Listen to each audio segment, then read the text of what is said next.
bonjour à tous, bienvenue sur la chaîne Reptistore les amis, j'espère que vous allez bien, moi ici ça va super. Aujourd'hui on va attaquer un petit sujet sur lequel j'avais envie de vous parler. Alors ça permettra aussi de soulever une petite problématique qui est un terrarium, c'est-à-dire un petit problème que j'ai vu, que beaucoup d'éleveurs ont vu chez les particuliers. Par exemple, je pense au surnourrissage de certains animaux. Donc aujourd'hui, en fait, on va parler de la différence de taille qui est chez les boïdés. Je vais pas parler des pythonidés, mais seulement des boïdés. Donc ce que j'ai à l'élevage, boa constrictor, boa imperator et le Candoya spera. Donc de la différence de taille conséquente entre le mâle et la femelle.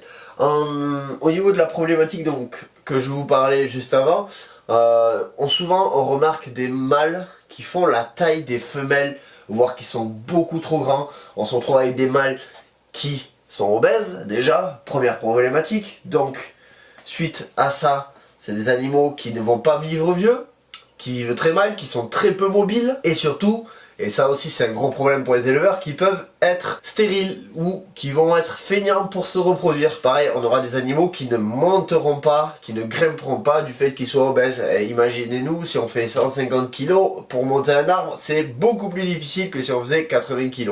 Voilà, donc aujourd'hui je vais vous montrer, vous partager la différence de taille chez les boïdés, donc entre le mâle et la femelle, et vous allez voir, il y en a plus d'un, je parie, qui vont être surpris parce qu'on ne s'attend pas à ça, et pourtant, vous allez voir, c'est exactement comme ça qu'il faudrait avoir les animaux. Par rapport à ça, je tiens à rajouter, on ne nourrira pas un mâle de la même façon, de la même fréquence que les femelles. Ok sur les premières années, mais à partir de l'âge subadulte à adulte, on le nourrira beaucoup moins souvent et beaucoup moins gros que des femelles. Ils n'ont pas les mêmes besoins et surtout, c'est beaucoup trop pour eux. Et ça, malheureusement, en France, en terrario, on a du mal à faire la différence entre le nourrissage du mâle et de la femelle. Attention, je ne vous parle pas de colubridés, pas de pythonidés parce que je maîtrise moins ce sujet. Moi je suis vraiment sur le boïdé. Bon, trêve de bavardage, je vais vous montrer maintenant plusieurs exemples afin de pouvoir vous montrer cette différence. Au niveau des spécimens que je vais vous présenter, on va être du coup sur des sonoras. Donc là on est sur du boa nain,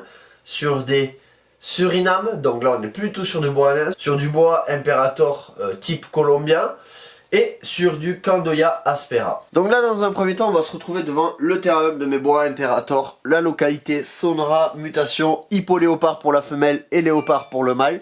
Donc là on a la femelle qui est actuellement gestante, donc elle va me faire des bébés dans quelques mois. Donc elle a été accouplée à un mâle léopard. Elle est léopard hippo, donc il y aura des léopards hippo. On est sur une femelle qui fait un poids de 4-5 kg à peu près, peut-être un petit peu plus, pour à peu près une taille de 1m50, un petit peu moins même qu'un mètre 50. Et on a un mâle, donc je vais vous montrer ça. Alors j'ai oublié de vous dire, la femelle est de 2016. Donc je vais ouvrir pour éviter les reflets. Donc la femelle est de 2016. Voilà. Et le mâle est exactement de la même année. Alors c'est pas du tout des frères et sœurs. Le mâle est de la même année. Alors lui, il n'est pas du tout gestant, donc je vais pouvoir me permettre de l'embêter un petit peu. Donc là, il est dans son petit bain. Donc on a un mâle de la même année et qui pèse peut-être un tout petit peu moins de 2 kg. Mais surtout, regardez-moi la différence de taille par rapport à la femelle. Alors j'essaie de vous le déplier un petit peu mieux. Je fais gaffe à la femelle parce qu'elle a tendance quand même à me choper des fois. Donc le mâle, donc vous voyez la différence. Hop là, on va passer par là. Femelle, mâle. Il faut penser que les mâles doivent être plus hauts que larges. Vous voyez, beaucoup plus haut que large. Là on est vraiment dans une corpulence parfaite pour un mâle. Alors qu'une femelle sera carrée. Plutôt carrée, avec un arrondissement quand on arrive vers la queue sans qu'il soit forcément important. Car si cet arrondissement est important, bien sûr on aura un serpent obèse. Donc vous voyez la différence, hein. Mâle, femelle, elle est énorme en termes de kilos, de taille. Là on est sur un mâle qui fait 1 mètre 20, pas plus. Ils ont le même âge. Ils n'ont pas été nourris pareil parce qu'il faut différencier le nourrissage mâle et le nourrissage femelle chez les bois. Allez, là on va se retrouver sur le terrarium de boa imperator. Donc en fait, ici je vais ouvrir. On a du coup du boa imperator type classique. Donc là on a une femelle adulte qui est possiblement gestante. Donc qui fait plus de 10 kg. et qui a 7 ans. Voilà, donc possiblement gestante. Et on a un mâle ici qui fait à peine les 2 kilos, motelé, 100% être léopard et albinos. Donc je vais essayer de vous montrer sa tête. Alors lui, il faut faire gaffe parce qu'il est coquin un petit peu. Donc de temps en temps, il essaye de montrer qui c'est le chef, sauf que le chef c'est pas lui. Donc voilà. J'espère que vous pouvez le voir un petit peu. Bon, avec l'éclairage, c'est pas la folie. Tu viens, tu montres pas un petit peu ta tête? Ah, vous l'entendez? Voilà, il est pas très content. Donc vous voyez déjà, elle, comme ce que je vous disais, les mâles sont beaucoup plus aériens que les femelles. Ben forcément ils sont beaucoup plus légers, plus petits. Donc c'est beaucoup plus facile pour eux de grimper. Souvent mes mâles sont en hauteur comparé aux femelles. Donc si vous voulez un animal qui grimpe, franchement nourrissez-le avec parcimonie et prenez un mâle. Et donc la femelle, comme je vous disais, donc au niveau de la corpulence, tout à l'heure je vous ai montré le mâle, donc il faut qu'il soit plutôt haut que large.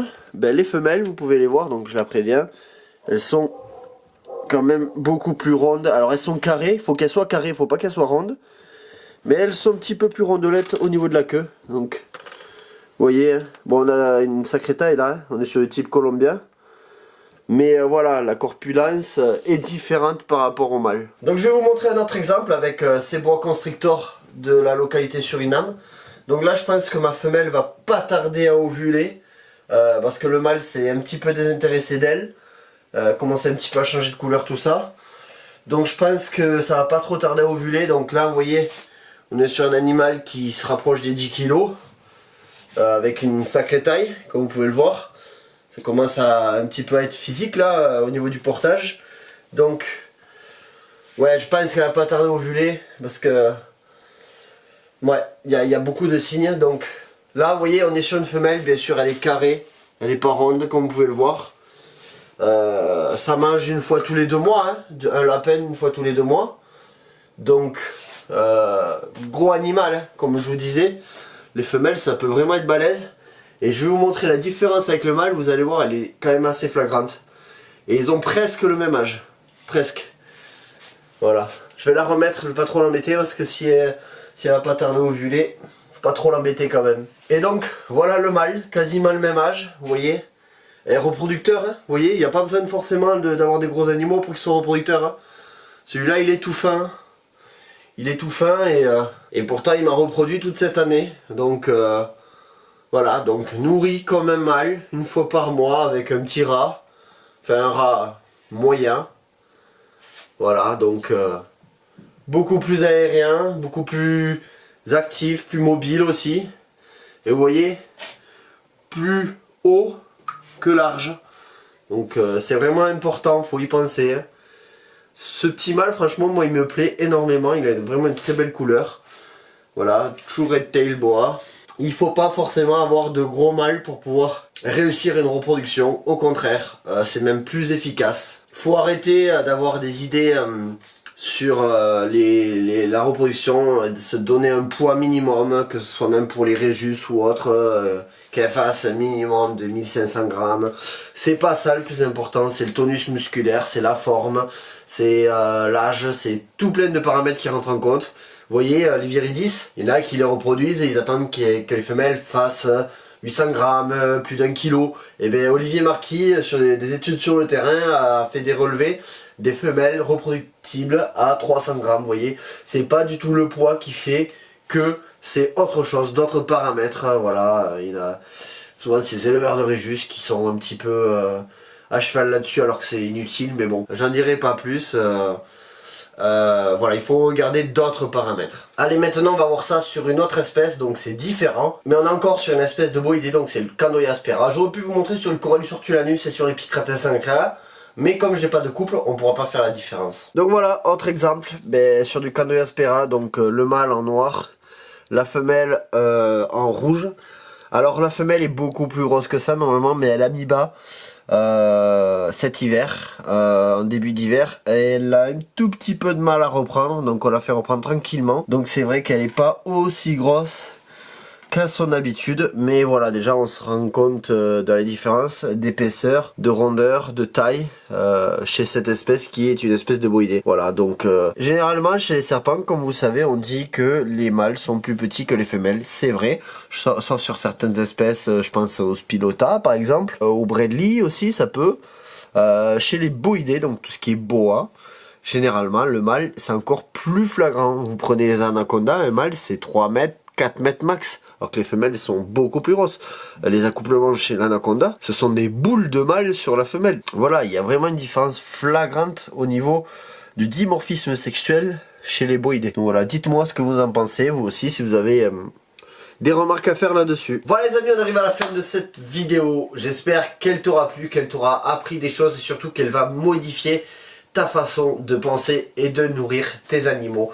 C'est très important, surtout si tu vas avoir des animaux qui vivent des années, qui se reproduisent, qui soient mobiles. Enfin voilà, des animaux en bonne santé. J'espère, comme je te disais, qu'elle t'aura plu. N'hésite pas à me laisser un petit commentaire, un petit like, à partager et à t'abonner si c'est pas déjà fait. Je vous dis à bientôt sur la chaîne Repti Store.